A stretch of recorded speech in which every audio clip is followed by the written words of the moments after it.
तो आज गोवर्धन पूजा है और गोवर्धन पूजा को अन्नकूट का पर्व भी कहा जाता है। गोवर्धन पूजा में विभिन्न प्रकार के अन्न को समर्पित किया जाता है, बांटा जाता है और इस दिन गायों की पूजा का भी विशेष महत्व बताया गया है। गोवर्धन धराधार गोकुल त्राणकारक विष्णु बाहु कृतुत्साय गवाम कोटि प्रभो भव। गोवर्धन धराधार गोकुल त्राणकारक विष्णु बाहु कृतुत्साय गवाम कोटि प्रभो भव। गोवर्धन धराधार गोकुल त्राणकारक विष्णु बाहु कृतुत्साय गवाम कोटि प्रभो भव। दिवाली के अगले दिन ही भक्तों को इंतजार रहता है गोवर्धन पूजा का, लेकिन इस बार सूर्य ग्रहण की वजह से गोवर्धन पूजा आज मनाया जा रहा है।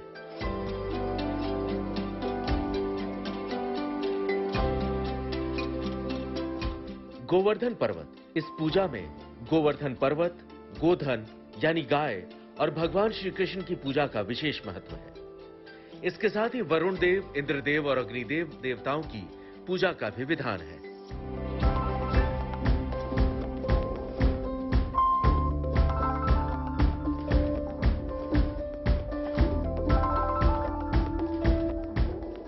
अन्नकूट या गोवर्धन पूजा भगवान श्री कृष्ण के अवतार के बाद द्वापर युग से प्रारंभ हुई है। इसमें घर के आंगन में गाय के गोबर से गोवर्धन नाथ जी की अल्पना बनाकर उनका पूजन किया जाता है। इसके बाद गिरिराज भगवान को प्रसन्न करने के लिए उन्हें अन्नकूट का भोग लगाया जाता है। इस दिन मंदिरों में अन्नकूट किया जाता है।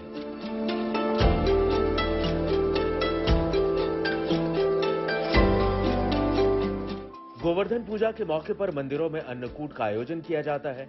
अन्नकूट यानी कई प्रकार के अन्न का मिश्रण, जिसे भोग के रूप में भगवान श्री कृष्ण को चढ़ाया जाता है। कुछ स्थानों पर विशेष रूप से बाजरे की खिचड़ी बनाई जाती है। साथ ही पूड़ी बनाने की भी परंपरा है।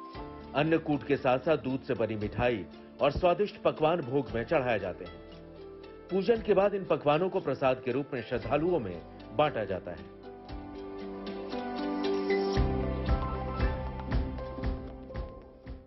कई मंदिरों में अन्नकूट उत्सव के दौरान जगराता भी किया जाता है और भगवान श्री कृष्ण की आराधना कर उनसे खुशहाल जीवन की कामना की जाती है। भगवान कृष्ण, ग्वाल बाल और गोवर्धन पर्वत का पूजन किया जाएगा एक एक करके।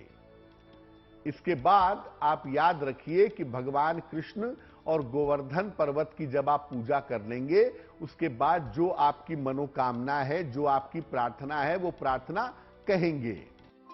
गोवर्धन पूजा के दिन गोबर से गोवर्धन बनाकर उसे फूलों से सजाया जाता है। पूजन के दौरान गोवर्धन पर धूप, दीप, नैवेद्य, जल और फल चढ़ाए जाते हैं। इसी दिन गाय, बैल और कृषि के काम में आने वाले पशुओं की पूजा की जाती है। गोवर्धन जी गोबर से लेटे हुए पुरुष के रूप में बनाए जाते हैं। उनके नाभि के स्थान पर एक मिट्टी का दीपक रखा जाता है। इस दीपक में दूध, दही, गंगा जल, शहद और बताशे पूजा करते समय डाल दिए जाते हैं। बाद में इसे प्रसाद के रूप में बांटा जाता है। पूजा के बाद गोवर्धन जी की 7 परिक्रमाएं लगाते हुए उनकी जय बोली जाती है। परिक्रमा के वक्त हाथ से जल गिराते हुए और जौ बोते हुए परिक्रमा पूरी की जाती है।